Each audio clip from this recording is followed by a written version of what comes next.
Hey, deep divers. Don't forget to hit that like button and subscribe to the channel. And while you're at it, go ahead and ring that notification bell too, so you don't miss out on any of our future deep dives. We're always exploring something fascinating, and today is no different.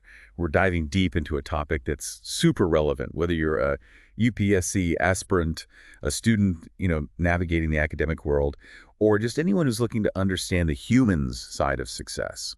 We're talking about emotional intelligence. That's right. And we're going way beyond just the theory here. We're using excerpts from an actual study guide to give you guys some really practical insights, techniques that you can actually use in your own lives. Okay, so let's unpack this a little bit. When you hear the word intelligence, what comes to mind? Is it all about like acing those exams and having a sky-high IQ? Well, traditionally, I guess you could say yes. We often define intelligence as our ability to learn, to really grasp knowledge, solve problems, understand the world around us. But, think about it for a second. I bet we all know someone who might not be a textbook whiz, but they just excel in life. You know, they've got this knack for handling tough situations, leading teams, staying calm when everything's going crazy around them. Yeah. There's got to be something more at play there, right? Absolutely. And that's exactly where emotional intelligence or EI comes in. It's not just about knowing your own emotions. It's about understanding the emotions of other people and using that understanding to guide your actions, guide your decisions. So it's like IQ might get you in the door, but EI is what helps you navigate the room once you're there, build relationships, and ultimately achieve your goals. I love that analogy. That's a great way to put it. And, the study guide that we're using here, it actually breaks down EI into 5 core components. They often call this the mixed model. 5 components. Okay, I'm intrigued. Lay it on me. What's the first one? Okay, so first up, we have self-awareness. And this is all about being in tune with your own emotional state. What makes you tick? What are those things that trigger you? What brings you joy? And what sends you spiraling into a pit of frustration? So it's kind of like having an emotional dashboard, right? Yeah. You need to understand those internal readings before you can adjust your course. Exactly, you got it. And then the second component is managing emotions. Now, this isn't about suppressing your feelings, it's about learning to handle them in a healthy way, in a constructive way. I actually remember the study guide uses a great example for this. Imagine you're stuck in a toxic work environment, right? Oh, And you're feeling totally frustrated. Instead of letting those emotions just boil over, you can use techniques to manage that anger and stay focused on what you need to do. perfect illustration. All right, third component, self-motivation. This is about finding that inner drive to persevere, to stay focused on your goals, and keep learning, keep growing. Ooh, this one is especially important for all those UCSC aspirants out there. I mean, this exam, it's a marathon, not a sprint. You need serious self-motivation to stay on track through those late nights and all those challenging subjects, I right? couldn't agree more. Okay, fourth component, we're getting there, empathy. This is all about understanding what other people are feeling, being able to see things from their perspective. It's about compassion, it's about consideration. So like stepping into someone else's shoes, even if you don't necessarily agree with them. Precisely. And then finally, we have handling relationships. This is where you use your understanding of emotions to build strong, healthy relationships. We're talking effective communication, navigating conflicts constructively, working together towards common goals. Okay, so we got these 5 pillars of EI. But why is it so crucial, especially now? The study guide, it mentions this shift that happened after the Industrial Revolution. Right, think about it. The world became more industrialized, right? More individualistic. Competition got fierce. People started feeling a lot more insecure in their jobs. The pressure just kept mounting. And the old way of doing things, focusing only on tasks, productivity, it just wasn't cutting it anymore. Exactly. People realized that understanding and managing emotions, their own and those of others, was essential, like absolutely essential for success, both individually and collectively. And that's really where EI started to gain traction. So let's talk about emotions themselves for a minute. The study guide, it seems to like push back on some pretty common misconceptions about emotions. Yeah, it does. There's this idea out there that emotions are irrational, they're unproductive, even a sign of weakness. But you know what?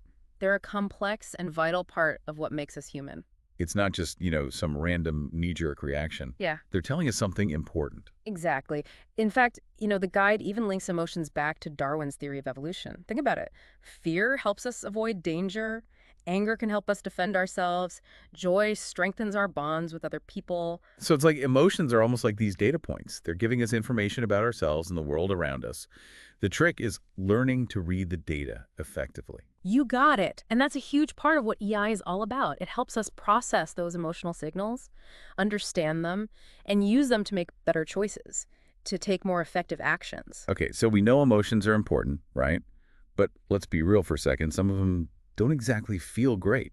What about all those negative emotions, the ones we often try to, just avoid? Yeah, you're right. Not all emotions are created equal. The study guide, it definitely tackles this head on. It acknowledges those negative emotions like anxiety, fear, anger. If they're not managed well, they can lead to some pretty unhealthy behaviors, even some mental health challenges. Yeah, for sure. But it's not about pretending to be happy all the time, is it? We can't just, ignore those feelings. Oh, absolutely not. It's more about developing that self-awareness to recognize when you're actually experiencing those negative emotions and then having the tools, to manage them in an effective way. And the guide, I remember, outlines several techniques for doing just that. Things like cognitive restructuring, seeking support from others, and practicing mindfulness. Yeah, those are all great strategies. And, just as important as managing those negative emotions is cultivating the positive ones. Joy, gratitude, hope, all of that. These emotions, they're like fuel for our resilience, our creativity, our ability to connect with other people. So think of it like, I don't know, a balanced emotional diet. We need a healthy dose of both, right? The positive and the negative Yeah. to really thrive. I like that. A balanced emotional diet. Now, this is where things get particularly interesting, especially for all you UPSC aspirants out there. The study guide explicitly links EI to the core values of the civil services. So talk about a perfect match. I mean, empathy, compassion, tolerance, ethical conduct, these are all rooted in emotional intelligence. Right. Just imagine yourself as a civil servant interacting with people from all walks of life, often in these high-stakes situations. You need to manage your own emotions effectively, but also understand the emotions of others and then use that understanding to make fair and just decisions. It's like EI becomes your secret weapon for navigating that complex world of public service. Hmm. It helps you build trust, resolve conflicts, lead effectively. Exactly. The study guide then kind of dives deeper into the mixed model, separating the interpersonal elements from the interpersonal Okay, ones. let's unpack that a little bit. What's the difference there? Well, interpersonal elements, those are the ones that focus inward. It's all about self-understanding and self-management. This includes, self-awareness and self-motivation, which we talked about earlier. So the inner work, right? The foundation of knowing yourself and motivating yourself. You got it. And then we've got those interpersonal elements. These are outward facing, all about how you understand and interact with other people. So that's where empathy and those social skills come into play, right? Precisely. The guide highlights two key components here: social awareness and social competence. Social awareness being what? The ability to pick up on the emotions of other people, understand the social dynamics, that kind of thing. Right. And then social competence is all about using your emotional intelligence to build and maintain positive relationships, effective communication, conflict resolution, teamwork. It all falls under that umbrella. I remember the guide gives some great examples here. Think about a bureaucrat who's dealing with an angry citizen. Instead of getting defensive or losing their cool, they use their EI to de-escalate the situation, listen to the person's concerns, and, try to find a solution. Or, say, a district collector who's being, grilled by a bunch of journalists during a press conference. They manage to stay calm, address the questions thoughtfully, and maybe even use a little humor to kind of diffuse that tension. It's like EI gives you this superpower, Yeah. right, to navigate all these tricky interpersonal situations with grace and effectiveness.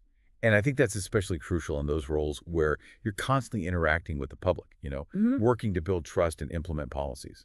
And we can't forget all those internal challenges that come with high-pressure jobs either. Stress, burnout, decision fatigue. Those are very real concerns, especially for people in public service. And that's where I guess those interpersonal elements of EI become so vital. Knowing how to manage your own stress levels, Yeah. stay motivated, keep a positive outlook, those are all essential for staying healthy and effective over the long haul. Right. It's also really important to remember this isn't about just being nice all the time. It's about strategically using your EI, understanding that emotional landscape, and using that knowledge to achieve your goals, whether that's, implementing a policy or leading a team through a really challenging project. So we're seeing how powerful EI can be, not just for the UPSC exam, but for a career in civil services in general. But what about the bigger picture? What about the future of work in this age of AI? Ah, the million-dollar question, right. The guide actually dedicates a whole section to this, to the impact of artificial intelligence on emotional intelligence. So with all this talk about robots taking over the world, where do we humans even fit in? Well, the guide acknowledges that AI and automation, they're definitely changing the job market significantly. Machines are becoming increasingly capable of performing those routine tasks, even some that require a certain level of cognitive ability. So what are the skills that are going to make us humans irreplaceable then? What's our competitive advantage in all this? That's where EI really shines. AI, it can process information, it can learn patterns, it can even mimic some aspects of human interaction, but it can't replicate genuine empathy. It can't really grasp the nuances of human emotion the way we can. So our human touch, our ability to connect with others on an emotional level, that's what sets us apart. Exactly. The guide really emphasizes that in the age of AI, skills like creativity, critical thinking, complex problem solving, and of course emotional intelligence are going to be more valuable than ever. It's like AI is almost pushing us to become more human, to develop those skills that machines simply can't replicate. And that brings us to another crucial point that the guide makes: lifelong learning. Oh, absolutely. The world is changing at this crazy pace. To stay ahead of the curve, to stay relevant, we've got to embrace continuous learning. We can't just rest on our laurels, right? We've got to constantly adapt, upskill, embrace new knowledge and new technologies. And that's especially true when it comes to emotional intelligence. It's not a one-time achievement. It's a set of skills that we need to constantly cultivate and develop throughout our entire lives. It's like building a muscle, right? The more you use it, the stronger it gets. So whether you're prepping for the UPSC, tackling a tough project at work, or even just navigating the ups and downs of life, emotional intelligence is a really invaluable tool to have in your toolkit. It's almost like emotional intelligence is that bridge, right, between those values and actually putting them into action in the real world. Exactly. And that's why it's so, so important, especially for those in positions of power, especially in public service. You know, the decisions they make, the way they interact with people, it all has a ripple effect. It impacts society as a whole. But let's be realistic for a second. Systems can be slow to change, Hmm. right? So what can you do right now, like even before you're stepping into those roles, to really hone this EI advantage? Well, remember those 5 core components that we've been talking about: self-awareness, managing those emotions, self-motivation, empathy, handling relationships. Those are your building blocks right there. Yeah, exactly. And we talked about, a bunch of techniques for developing each one, but maybe it helps think about it more in terms of like your daily life, Yeah. those small moments that really add up over time. Oh, for sure. For instance, let's say you're in a study group with some friends and someone is really struggling to understand a concept. Instead of just, explaining it again, you take a moment to really try to understand why they're having trouble. Are they just completely overwhelmed? Are they afraid to ask questions? That right there, that's empathy in action. Ooh, I like that. Or think about like how you react when you face a setback. Like a disappointing mock test score. Do you just get discouraged and give up? Yeah. Or do you use that as fuel to learn from those mistakes and push yourself even harder? That's self-motivation and resilience right there. And all those everyday interactions, those micro decisions you make throughout the day, they're actually shaping your emotional intelligence. You're literally training your brain, to respond in a more thoughtful, a more empathetic, a more effective way. So it's like you're building those positive habits now so that when you're faced with those bigger challenges of, governance or even just navigating your own life, those skills are already ingrained. You've got them in your back pocket, ready to go. Exactly. And remember, emotional intelligence, it's not just about your career, it's about your life, period. It's about building stronger relationships, being a better friend, a better family member, a better colleague, heck, even a better citizen, you know what I mean? It's about being the best version of yourself, for yourself and for the world. So well said. And on that note, we've reached the end of our deep dive into emotional intelligence. We've explored what it is, why it matters, and how you can actually cultivate it, whether you're a UPSC aspirant, a student, or just someone who wants to navigate life with more awareness, more skill. It's been a really fascinating journey, and I really hope that you found it as insightful and empowering as we have. Absolutely. And hey, if you're hungry for more deep dives like this, don't forget to hit that subscribe button and ring that notification bell so you don't miss out on our future explorations. And, as always, keep learning, Keep growing and keep diving deep.